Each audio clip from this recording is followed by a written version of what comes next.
Mummy mummy. क्या हुआ love, क्यों चिल्ला रहे हो?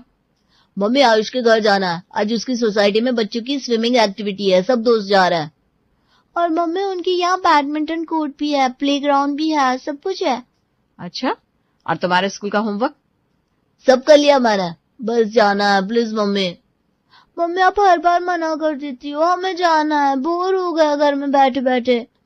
हाँ मम्मी, हमारी कॉलोनी में ना तो प्लेग्राउंड है ना ही कोई क्लब हाउस, बस वही पुराना पार्क जो हर बार बंद रहता है। ठीक है, पहले पापा से पूछ लो। पापा पापा। अरे क्या हुआ, शोर क्यों मचा रखा है? पापा आयुष के घर जाना है, वहां पर ना स्विमिंग है, एक्टिविटी है, फन है। बेटा रोज रोज दूसरों के घर जाना ठीक नहीं होता, खुद का भी तो कोई घर है, कुछ वैल्यू होनी चाहिए। लेकिन पापा हमारे यहाँ कुछ भी नहीं है और सब दोस्त बोलते हैं कि वो लोग डेली एंजॉय करते हैं। पापा आप कभी खुद जाकर देखो, उनकी सोसाइटी, इतना मजा आता है वहाँ। हाँ देखिए ना, बच्चे परेशान हो गए, अब बड़े हो रहे, एक्सपोजर चाहिए उन्हें। अरे तो क्या करूं, जादू की छड़ी घुमा दो। पापा प्लीज लास्ट टाइम, बस 1 घंटा। नहीं, एक बार मना कर दिया तो कर दिया।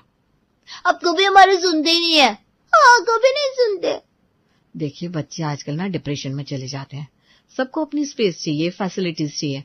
हमारे जैसे घरों में वो कंफर्ट नहीं मिलती जो आजकल के बच्चे चाहते हैं। अरे तो क्या हम सब कुछ छोड़कर सोसाइटी में शिफ्ट हो जाए, ईएमआई भरा लोन ले? हाँ पापा, हमें भी सोसाइटी वाला घर चाहिए जहाँ स्विमिंग हो, जिम हो, सिक्योरिटी हो। अरे मैं भी तो यही कह रही हूँ, सबकी फ्रेंड सोसाइटी में रहती है, मैं ही तो रह गई हूँ कॉलोनी में। अच्छा, अब तुम भी शुरू हो गई। अरे नहीं, बस बात रख रही हूँ। आप कभी सोचते हो कि मैं कितना बोर फील करती हूँ? मेरी फ्रेंड्स फोटोज भेजती हैं किटी पार्टी की, बर्थडे सेलिब्रेशन की, वो सब फ्लैट वाले घरों में एंजॉय करती हैं। तो अब तुम भी इंसिस्ट करोगे फ्लैट के लिए? हाँ, हम सब मिलकर सोसाइटी में रहे तो बच्चों को भी अच्छा लगेगा और मुझे भी। पापा प्लीज ले लो ना, हम अच्छे से पढ़ाई भी करेंगे, प्रॉमिस। ठीक है, सोचेंगे। सच्ची पापा? अरे सोचेंगे कहाँ है, हाँ नहीं कहा है। मगर जरा जल्दी सोचिएगा, अब तो कॉलोनी वाली फीलिंग आनी भी बंद हो गई है। हाँ हाँ भाई, अब सबकी फीलिंग ही इम्पोर्टेंट है। सुनिए जी, आज रेतु का फोन आया था। अच्छा, क्या कह रही थी? कह रही थी उनकी सोसाइटी में अगले हफ्ते किटी पार्टी है, इतने सारे लोग आते हैं, डीजे, गेम्स, स्नैक्स, सब कुछ होता है। हाँ तो तुम भी चली जाओ। अरे मैं कैसे जाऊंगी, मैं तो कॉलोनी में रहती हूँ, वो सब अपार्टमेंट वाले लोग हैं, अपनी सोसाइटी की लेडीज होती है, वहाँ कोई बाहर वाला थोड़ी ना वेलकम होता है। अरे तो अब उसमें मैं क्या कर सकता हूँ? कर तो सकते हैं पर करना नहीं चाहते। क्या मतलब? मतलब ये कि एक फ्लैट ले लेते ना सोसाइटी में, बच्चों का भी मन है, मेरा भी मन है, और फ्रैंकली कहूं तो अब कॉलोनी वाले पुराने मकान में रहकर मन ऊब चुका है। ऊब चुका है? अरे यही तो तुम्हारी शादी हुई, यही सबकी यादें हैं, माँ बाप है, बच्चों का बचपन बीता है इस घर में।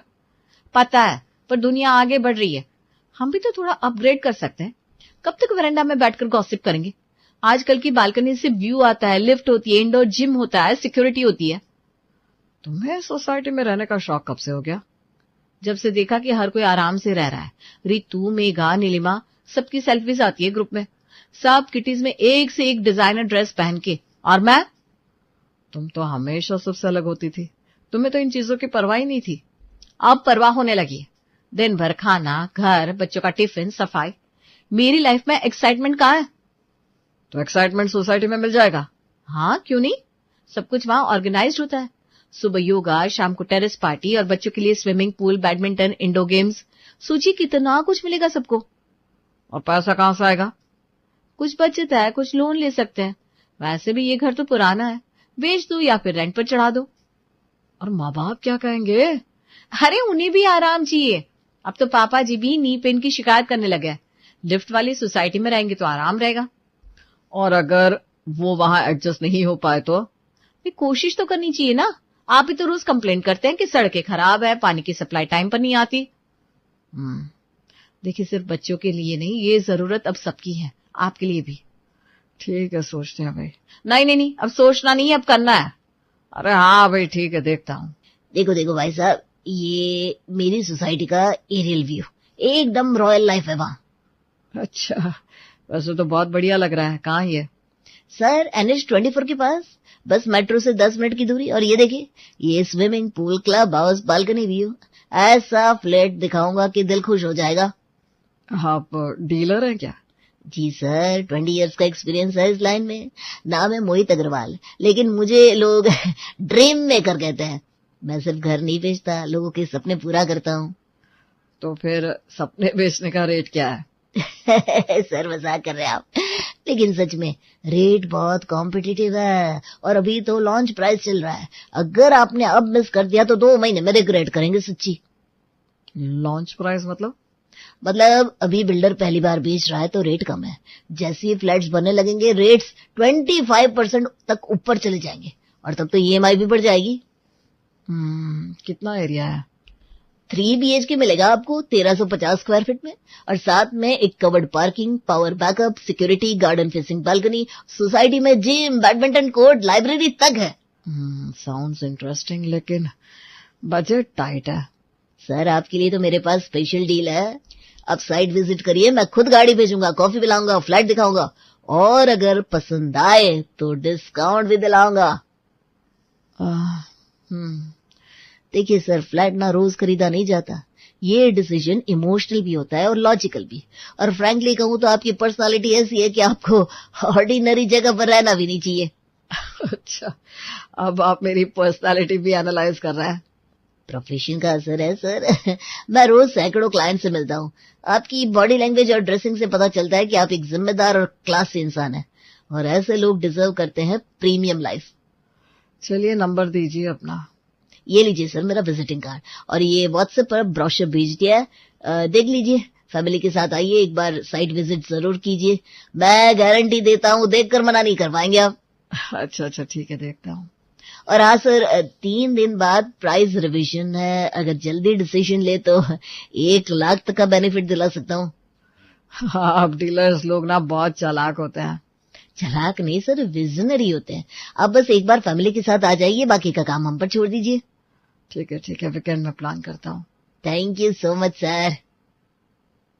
देखिए सर, ये है आपका फ्यूचर। सामने देखिए, garden facing balcony, Italian marble, modular kitchen, और ड्राइंग रूम में फॉल सीलिंग इंपोर्टेड लाइट्स लगे हैं। हाँ, सब कुछ बहुत अच्छा है, लेकिन रेट क्या है? सर लॉन्च ऑफर है 98 लाख, जिसमें रजिस्ट्री और जीएसटी एक्स्ट्रा होगा। मतलब 1.08 करोड़ के आसपास फाइनल हो जाएगा। क्या 1 करोड़ का फ्लैट? सर आजकल यही तो रेट चल रहा है। आप तो जानते हैं इन्फ्लेशन कितना बढ़ गया है, और ये प्रीमियम प्रोजेक्ट है। मेट्रो से 5 मिनट की दूरी पर कौन देता है? पर आपने तो कहा था लॉन्च प्राइस चल रहा है, ये तो मेरे बजट से बाहर है। सिर्फ वैल्यू देखिए, ये घर नहीं इन्वेस्टमेंट है। आज खरीदिए, कल रीसेल कीजिए तो 15 लाख फायदा गारंटीड। मैं रीसेल के लिए थोड़ी ना ले रहा हूँ, मुझे तो घर चाहिए, और वो भी ईएमआई पर। लोन फैसिलिटी अवेलेबल है सर, और बिल्डर से डायरेक्ट टाई अप है। पेपर वर्क में भी कोई टेंशन नहीं होगी, बस आपके यहाँ चाहिए। नहीं भाई नहीं, बहुत महंगा है, मैं अभी अफोर्ड नहीं कर सकता। आप प्लीज किसी सस्ते प्रोजेक्ट की जानकारी भेज दीजिए। अब जैसा क्लाइंट कहीं और शिफ्ट हो गया तो मुझे अफसोस रहेगा। चलिए कोई बात नहीं, मैं सोचता हूँ कुछ और देखता हूँ आपके लिए। हर्षित घर लौट आता है 2 दिन बाद, रात का समय। हाँ मोहित, बोलो। सर एक लास्ट अपडेट, वो जो फ्लैट हमने देखा था किसी और को अलॉट हो रहा है। मैंने सोचा फाइनली एक बार आपसे पूछ लूं, आप लेने वाले हो तो होल्ड करवा दूं। अरे भाई, मैंने मना किया था ना, प्लीज बार बार कॉल मत करो। सर मैं जानता हूँ आप प्रैक्टिकल आदमी है, लेकिन प्रैक्टिकल लोग ही टाइमली डिसीजंस लेते हैं। आज हाँ कर दीजिए, कल रिग्रेट नहीं होगा। अरे मैंने बोला ना, अभी मेरा बजट नहीं बन पा रहा है। तभी अनुष्का कमरे में आती है और फोन की बात सुन लेती है। कौन था? अरे वही मोहित, फिर से फ्लैट की बात कर रहा था। अरे तो कर लो ना, लोन ले लो, सब करते हैं आजकल। और वो फ्लैट मुझे बहुत पसंद आया था जब तुमने फोटो दिखाई थी। अरे पसंद तो मुझे भी आया था, लेकिन लोन लेना इतना आसान नहीं होता। इतनी हैवी ईएमआई कैसे देंगे? थोड़ी कटौती कर लेंगे खर्चों में। वीकेंड में बाहर खाना बंद, शॉपिंग कम। बच्ची भी समझदार है। तुम ये सब बोल रही हो, लेकिन ईएमआई मेरी सैलरी से कटेगी, टेंशन तो मुझे होगी। हम सब मिलकर चलाएंगे ना। मैं भी ट्यूशन शुरू कर दूंगी, घर वाले भी मदद करेंगे। और वैसे भी कॉलोनी वाले घर में बच्चों का मन ही नहीं लग रहा। और मम्मी जी पापा जी को भी कंफर्ट मिलेगा लिफ्ट वगैरह से। आपकी भी डेली प्रॉब्लम कम हो जाएगी। अरे लेकिन एक बार लोन ले लिया तो 15-20 साल की बंदिश हो जाएगी। और अगर अभी नहीं लिया ना तो ये मौका चला जाएगा। फिर बाद में आप खुद कहेंगे तब ले लेना चाहिए था। ठीक है, एक बार बैंक में पूछ कर देखता हूँ लोन की एलिजिबिलिटी। Thank you. मैं भी मम्मी जी पापा जी से सॉफ्टली बात करके प्रिपेयर कर लूंगी। हाँ, लेकिन बच्चों को अभी मत बताना, उम्मीद मत बंधवा देना। ठीक है, नहीं बताऊंगी। नए फ्लैट में शिफ्टिंग के दिन सभी घर वाले नए घर में घुसे हैं, सामान व्यवस्थित हो रहा है। हे राम, कितना सुंदर घर है। एसी की हवा में कमर सीधी हो गई।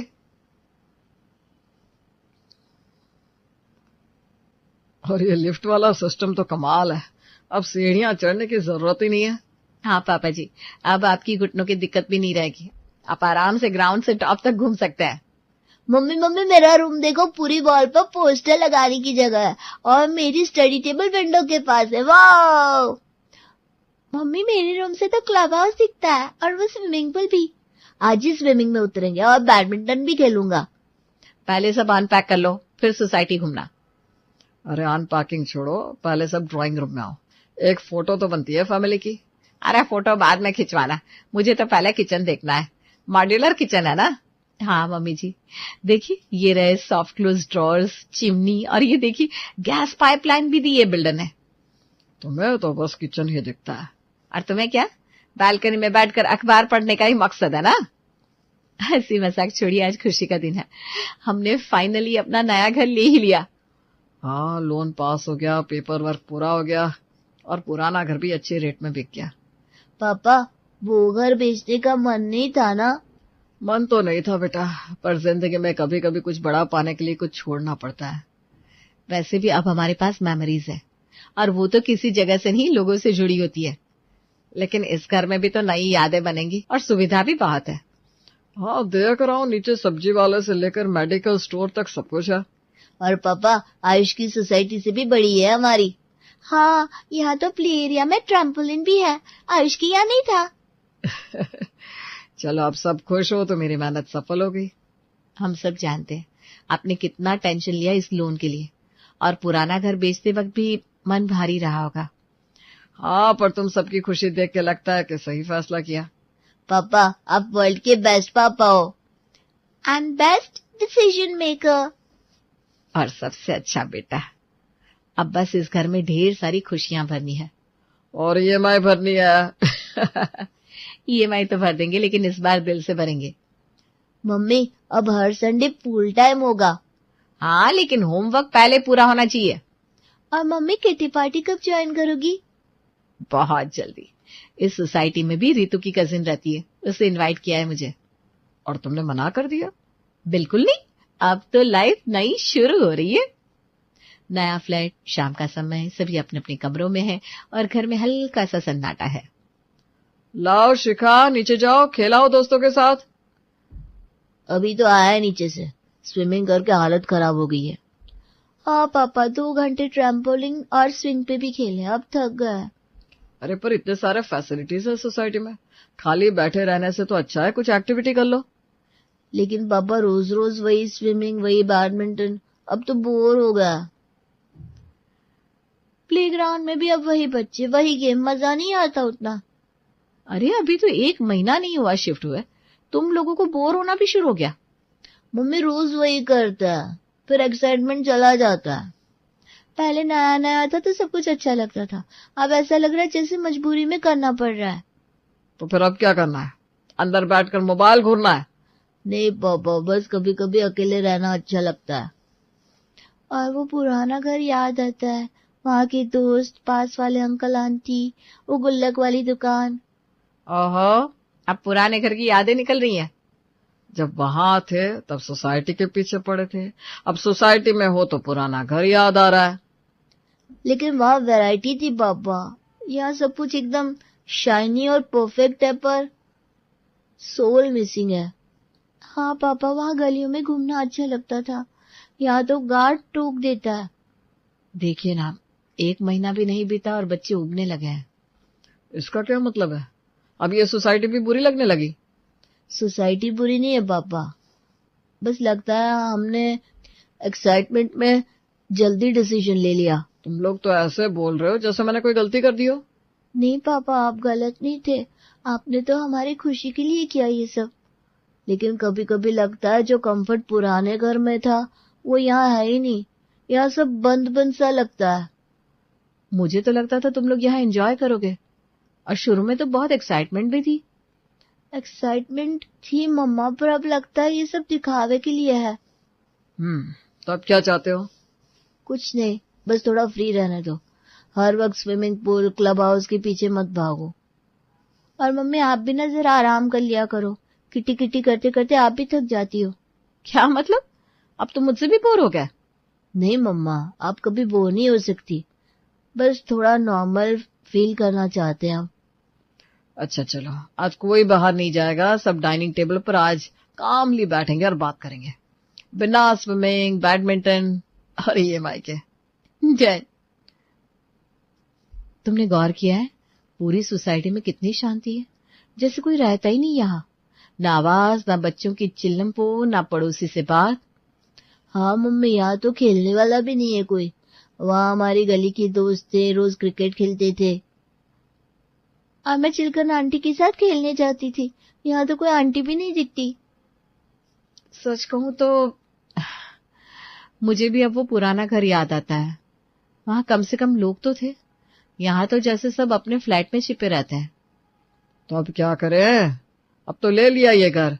तुम लोगों को ही तो सोसाइटी में रहना था, किटी पार्टी करनी थी, स्विमिंग पूल चाहिए था, पार्क चाहिए था। तो क्या हमने ही सुर डाला था? तुम भी तो माने थे, खुद ही तो गए थे प्रॉपर्टी डीलर के पास।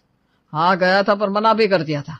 लेकिन जब तुमने और बच्चों ने रोज ताने देने शुरू कर दिए, मेरी दोस्त अपार्टमेंट में रहती है, हर किसी के पास अब सोसाइटी है, तो क्या करता, मजबूरी में लोन लिया और पुराना घर बेच दिया। पापा वो घर तो बड़ा था ना? हाँ बड़ा था, और वो घर हमारा था, अपना था, बिना किसी EMI के। अब तो ये छोटा सा फ्लैट भी हमारे सर पे लोन के बोझ के साथ है। पर पापा आप तो बोलते थे कि EMI देना आसान है। आसान नहीं है बेटा, हर महीने बैंक को पैसे देना आसान नहीं होता। और जब वो घर बेच दिया तब समझ में आया कि सिर्फ बड़प्पन दिखाने से घर नहीं चलता। मुझे लगता है हमने गलत फैसला कर लिया। अब पछताने से क्या फायदा, जो करना था वो हो गया। अब इस छोटे से फ्लैट में ही खुश रहना सीखो, क्योंकि अब ना तो पुराना घर वापस मिलेगा और ना ही ये लोन ऐसे उतर पाएगा। पापा वापस चल सकते हैं क्या? नहीं बेटा, अब यही हमारा घर है, चाहे छोटा हो चाहे खामोश हो, यही रहना है अब। तो चलो अब यहीं पर खुश रहने की कोशिश करते हैं। कम से कम हम सब साथ तो हैं। हाँ साथ है, यही सबसे बड़ा सहारा है। गुजरात के अहमदाबाद शहर में संजय भाई नाम की साड़ियों के व्यापारी अपनी पत्नी रोहिणी, 2 बेटे, 1 बेटी और 1 बहू के साथ रहते थे। उनके 2 बेटे विकास और सार्थक अब कामकाज देखने लग गए थे। विकास संजय के साथ साड़ियों का व्यापार देखता था और सार्थक जॉब करता था। विकास की शादी ज्योति से हुए 4 साल बीत गए थे। ज्योति पूरे परिवार का अच्छे से ख्याल रख रही थी और अब तो सार्थक भी कमाने लगा था, तो रोहिणी और संजय ने उसके लिए भी लड़कियां देखना शुरू कर दिया था। हमारा सार्थक नौकरी करता है, कई सारी नौकरी करने वाली लड़कियों के रिश्ते आ रहे हैं उसके लिए, लेकिन समझ में ही नहीं आ रहा ये नौकरी करने वाली लड़कियां घर गृहस्थी अच्छे से संभाल पाएगी भी या नहीं। बात नौकरी या घर संभालने की नहीं है, लेकिन मुझे ऐसा लगता है कि हमें एक बार सार्थक से पूछना चाहिए कि वो किसी को पसंद करता हो तो हमारे इतने सारे रिश्ते देखने का कोई फायदा ही नहीं। हाँ आपकी बात भी सही है। भाई साहब बड़े सालों के बाद हमारे गांव गए, जैसे ही सार्थक गांव से वापस आएगा मैं उससे पूछ लूंगी उसे कोई पसंद है क्या। अगर हाँ कहा तो फिर शादी करवा देंगे अगर लड़की अच्छी होगी तो, और ना कहा तो हम हमारा रिश्ता देखने का काम शुरू रखेंगे। ये भी सही है। 2 दिन बाद सार्थक घर आता है। क्या हुआ सार्थक, बड़े खुश लग रहे हो? ऐसा क्या देख लिया गांव में कि चेहरे की हंसी कम होने का नाम नहीं ले रही? कुछ नहीं माँ, बस ऐसी। ऐसे कैसे कुछ नहीं देवर जी, आपकी हंसी बता रही है इस बार गांव में आपने कुछ खास देख लिया है। माँ जी मुझे तो लगता है अब आपके देवर जी के लिए रिश्ते देखने की कोई जरूरत नहीं है। हमारे देवर जी ने खुद के लिए पहले ही एक लड़की पसंद कर ली है, इसलिए जब से गांव से आए हैं तब से इतना मुस्कुरा रहे हैं। सच में? कौन है, कहाँ रहती है, क्या करती है? अरे बस बस माँ, एक साथ इतने सवाल। मुझे गांव में एक लड़की पसंद आ गई है, रिया नाम है उसका। दिखने में सुंदर है, संस्कारी है, बिल्कुल हमारी ज्योति भाभी की तरह। जल्दी मिलवाऊंगा मैं आपको आपकी बहुरानी से। अच्छा हुआ तूने अपने लिए लड़की खुद से ही ढूंढ ली, नहीं तो तेरे लिए रिश्ते देखने जाओ तो सभी बड़े बड़े खानदान की और नौकरी करने वाले लड़कियां ही आ रही थी। नहीं माँ, ये बड़े घर की लड़कियां काफी नखरे दिखाती है। इन्हें सिर्फ पैसों से प्यार होता है, इंसानों से नहीं। इसलिए मैं चाहता हूँ कि मेरी पत्नी अपनों को संभालने वाली, घर को संवारने वाली होनी चाहिए। फिर उसके घर वाले पैसों में हमारे बराबर है कि नहीं, इस बात से मुझे कोई दिक्कत नहीं है। सही कहा बेटा तूने। खैर अब तुझे लड़की पसंद आ गई है तो उसी से तुम्हारी शादी होगी, क्योंकि तुम्हारी पसंद पर हमें यकीन है। रोहिणी और संजय सार्थक के लिए रिश्ते देख रहे थे, लेकिन सार्थक ने खुद के लिए लड़की पसंद करके उनका काम आसान कर दिया था।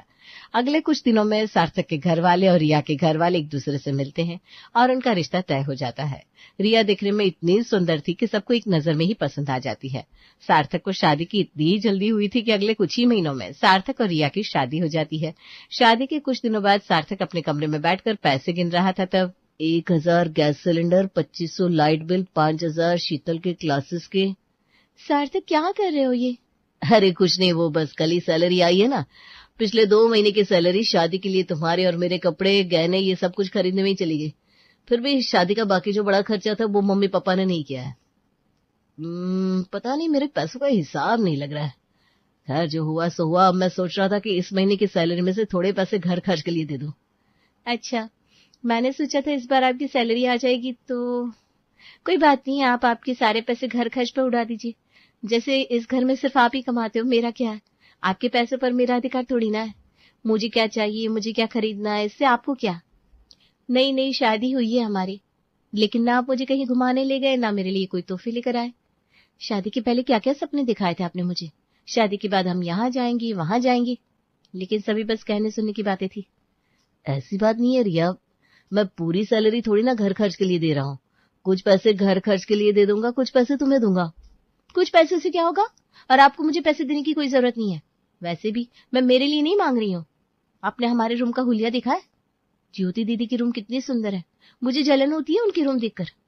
हाँ तो ज्योति भाभी कमरे को ठीक से रखती है, चीजों को इधर उधर फेंकना हम दोनों की आदत है, उसी वजह से हमारे रूम का ये हाल है। अच्छा, तो अब आपका ये कहना है कि मैं कोई भी काम ढंग से नहीं करती हूँ? रिया, तुम हर बात का उल्टा मतलब क्यों निकाल रही हो? क्योंकि मेरी सीधी बातें आपके दिमाग में घुसती नहीं है। आपका हिसाब किताब खर्चा कुछ मैं नहीं जानती। हमारे कमरे में एक भी चीज अच्छी नहीं है। मुझे हमारा कमरा सजाना है जैसे फिल्मों में, टीवी में होता है। बचपन से मैंने ऐसे कमरे का सपना देखा है, और अब मुझे मेरा कमरा जैसे मैंने सोचा है वैसा चाहिए, और उसके लिए मुझे आपसे पैसे चाहिए। तो मैं दे तो रहा हूँ ना तुम्हें कुछ पैसे। कुछ पैसों से क्या होता है? कुछ नहीं चाहिए मुझे तुम्हारी इस महीने की पूरी सैलरी चाहिए। कमरे के लिए पर्दे, बेडशीट, डेकोरेशन का सामान, ब्लैंकेट, एलसीडी, अलमारी, कितना कुछ खरीदना है। सच कहूं तो तुम्हारी 1 महीने की सैलरी में से तो कुछ नहीं होने वाला। इतना कहकर रिया सार्थक के हाथ से सारे के सारे पैसे ले लेती है और अपना पर्स लेकर मार्केट चली जाती है। थोड़ी देर बाद, सार्थक तेरी सैलरी नहीं हुई क्या इस बार? हर महीने तो तू खुद आकर सामने से घर खर्च के लिए पैसे दे देता है। मुझे पता है तेरी अभी अभी शादी हुई है, तेरी भी कुछ जरूरतें हैं, लेकिन तू कमाता भी अच्छा है। अपने खर्चे पूरे करके घर खर्च के लिए तो पैसे निकाल ही सकता है। क्या बताऊं, इस बार तो मेरे पास मेरे खुद के खर्चे पूरे करने के लिए भी पैसे नहीं बचे। इस बार की पूरी सैलरी लेकर तुम्हारी बहू रानी रिया अपना कमरा सजाने के लिए चीजें लाने गई है। उसका कहना है कि हमारे कमरे में एक भी ढंग की चीज नहीं है। अच्छा, लाना होगा उससे कुछ सामान, जाने दे। और हाँ, ऐसे मुंह लटका कर मत बैठ। तेरे पैसे कोई चोरी करके थोड़ी ना लेकर गया है, तेरी पत्नी लेकर गई है। तुम्हारे पैसों पर कुछ हक उसका भी तो है।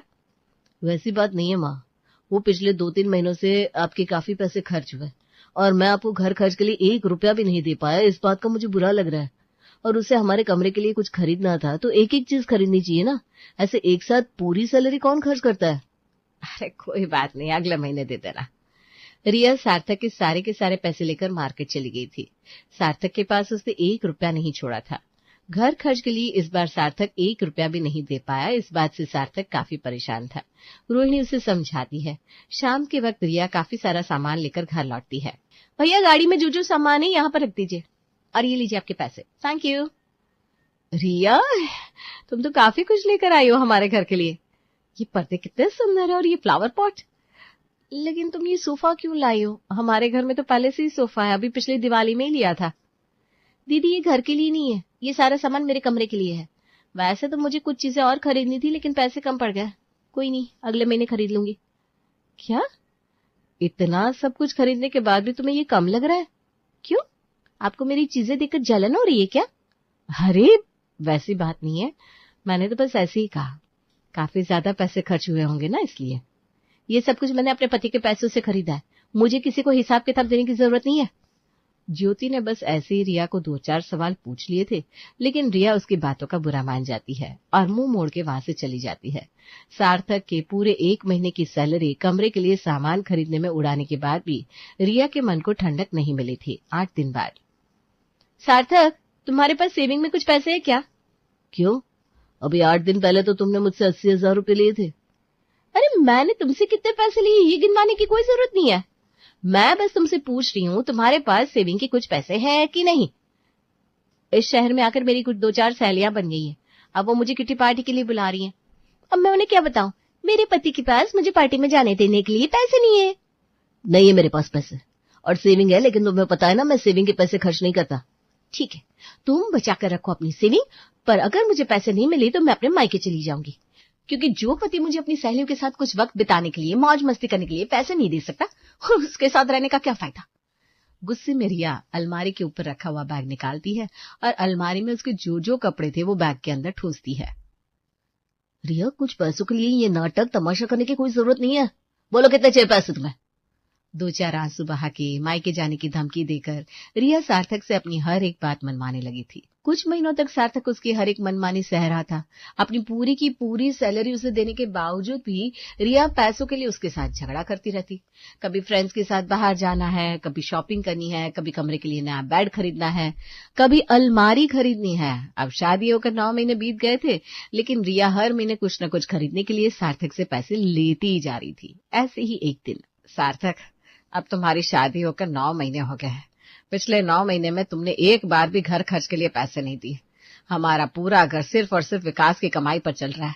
घर में इतने सारे लोग रहते हैं और कमाई सिर्फ एक की हो, ये तो सही नहीं है बेटा। ज्योति कभी कुछ बोलती नहीं है, लेकिन विकास कुछ पैसे उसके लिए खर्च करे, ऐसा उसे भी तो लगता होगा। लेकिन विकास के सारे पैसे घर खर्चों के ऊपर ही खर्च हो जाते हैं। उसके पास ज्योति पर खर्च करने के लिए कुछ बचता ही नहीं। माँ, मुझे पता है, लेकिन मैं क्या करूं? रिया मेरे पास जितने पैसे आते हैं उतने सारे के सारे ले लेती है।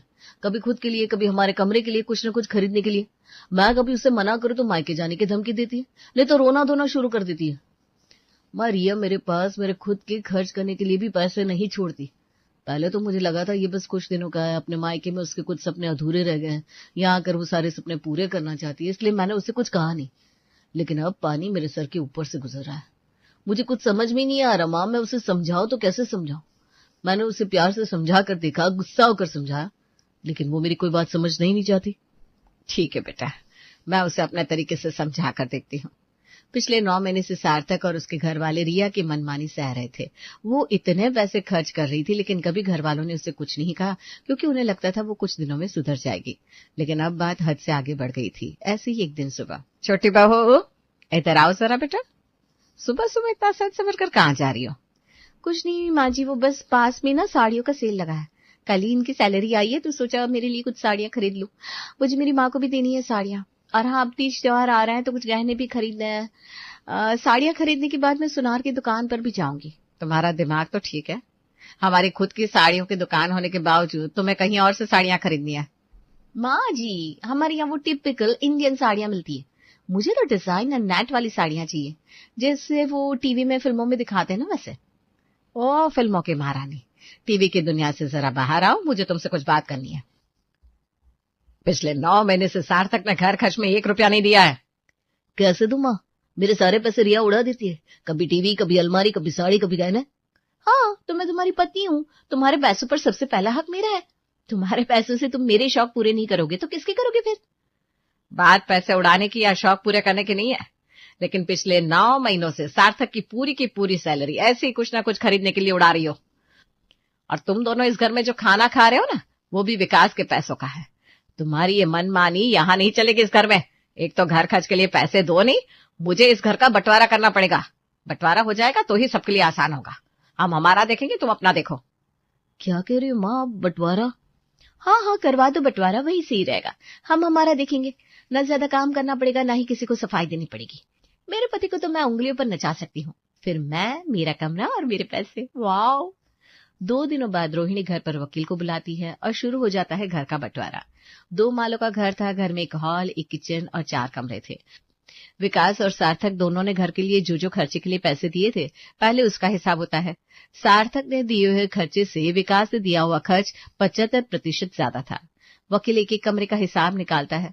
उनका पूरा घर 1 करोड़ का था। अब 1 करोड़ के 75% विकास के और 25% सार्थक के। मतलब अब 75% घर जिठानी का था और 25% रिया का। ज्योति और विकास पूरे घर की देखभाल करते हैं। उनकी कमाई इस घर पर खर्च करते हैं, इसलिए हमारा पूरा घर उनका है। और सार्थक ने जो थोड़ा बहुत इस घर के लिए दिया है, उसके हिसाब से तुम्हारे हिस्से में सिर्फ 25 लाख का कमरा आ रहा है, क्योंकि सार्थक की कमाई ज्यादातर सिर्फ और सिर्फ कमरे के ऊपर ही खर्च हुई है। रिया, अपनी पूरी जिंदगी सिर्फ तुम एक कमरे में नहीं बिता सकती। इससे अच्छा है ये लो 25 लाख रुपए तुम्हारे कमरे के। अब ये 25 लाख लेकर तुम हमारे घर से निकल जाओ, ताकि ये पूरा का पूरा घर मेरा हो जाए। ऐसे कैसे चलेगा? मतलब इतना बड़ा 1 करोड़ का घर आपका और मेरे हिस्से में सिर्फ ये 25 लाख का कमरा। ये नाइंसाफी है। बंटवारा बराबरी में होना चाहिए। बंटवारा बराबरी में तब होता है जब दोनों भाई अपने घर के लिए बराबरी में पैसे खर्च करते हैं। यहाँ विकास पूरे घर को देखता है और सार्थक सिर्फ तुम्हें और तुम्हारे कमरे को। इसलिए ज्योति और विकास को पूरा घर मिला है और तुम दोनों को सिर्फ और सिर्फ तुम्हारा ये कमरा। देखो, अब बंटवारा हो गया है। अब ये रोने धोने से, नाटक करने से कुछ बदलने वाला नहीं है। इसलिए अपना जो जो सामान है वो लो और ये 25 लाख रुपए लेकर यहाँ से रफू चक्कर हो जाओ। हे भगवान, ये क्या मुसीबत है। अब मुझे थोड़ा नाटक करना ही पड़ेगा, नहीं तो मेरी जेठानी को पूरा का पूरा घर मिल जाएगा और मुझे सिर्फ ये 25 लाख का कमरा। मेरी माँ सही कहती थी, अगर सबका देखोगे तो सब कुछ मिलेगा और अपना अपना देखोगे तो तुम्हारे हाथ कुछ नहीं लगेगा। तब मैंने उनकी बात सुनी नहीं। मुझे ऐसा लगता था कि इस घर में सिर्फ मैं ही एक होशियार हूँ। अपने पति को मूर्ख बनाती हूँ तो किसी को भी आसानी से मूर्ख बना सकती हूँ। लेकिन मेरी सास तो मुझसे भी कहीं ज्यादा होशियार निकली। रिया, बहा दे 2-4 आंसू, नहीं तो 25 लाख के इस घर से तुम्हारी हमेशा हमेशा के लिए विदाई हो जाएगी।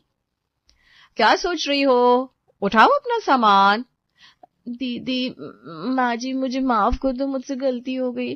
पता नहीं मैं इतनी सेल्फिश कैसे हो गई। शादी करके सिर्फ मैं इस कमरे में नहीं आई थी, इस पूरे घर में आई थी, लेकिन मैंने हमेशा सिर्फ कमरे के बारे में सोचा। पिछले 9 महीनों में ना कभी मैंने इस घर के लिए कुछ खरीदा और ना ही कभी इस घर की तरफ ध्यान दिया। हाँ, अब मुझे मेरी गलती समझ में आ गई है। सार्थक, तुम भी मुझे माफ कर दो। मैंने पिछले कई महीनों से तुम्हें काफी परेशान किया है। तुम्हारी मेहनत की कमाई बेवजह उड़ाई है। सच कहूं तो इतने पैसे देखने की मुझे आदत नहीं थी। अचानक मेरे सामने इतने पैसे आ गए ना, तो मुझे समझ में नहीं आया मैं क्या करूं क्या नहीं। और बस इसी सब में मुझसे गलती हो गई। प्लीज मुझे इस घर से मत निकालो। मुझे घर छोड़कर कहीं और नहीं जाना। मुझे हमेशा इसी घर में आप लोगों के साथ रहना। मम्मी जी, दीदी, मैं आपसे बातें करती हूँ, मैं कभी आप लोगों को उल्टे सीधे जवाब नहीं दूंगी। और सार्थक, कभी भी तुमसे बिना वजह पैसे नहीं लूंगी। अच्छा है बहू, तुम्हें अपनी गलती पर पछतावा हो गया। और हाँ, आज जो जो वादे तुमने किए हैं वो वादे हमेशा याद रखना। अगर फिर से तुम ऐसा ही बर्ताव करने लगी, बेवजह पैसे उड़ाने लगी, तो तुम्हारे कमरे के 25 लाख रुपए देकर तुम्हारी इस घर से विदाई पक्की है। नहीं नहीं नहीं नहीं, मुझे सिर्फ ये 25 लाख का कमरा नहीं चाहिए, मुझे तो पूरा घर चाहिए। मतलब मुझे आप लोगों के साथ रहना है हमेशा। बंटवारे के नाम से खुश हुई रिया। बंटवारे में उसके हिस्से से 25 लाख रुपए आ रहा है, ये सुनकर हैरान हो गई थी। जेठानी और सास के सामने गिड़गिड़ाने लगी थी। इसकी हालत देखकर सार्थक की हंसी रुकने का नाम नहीं ले रही थी।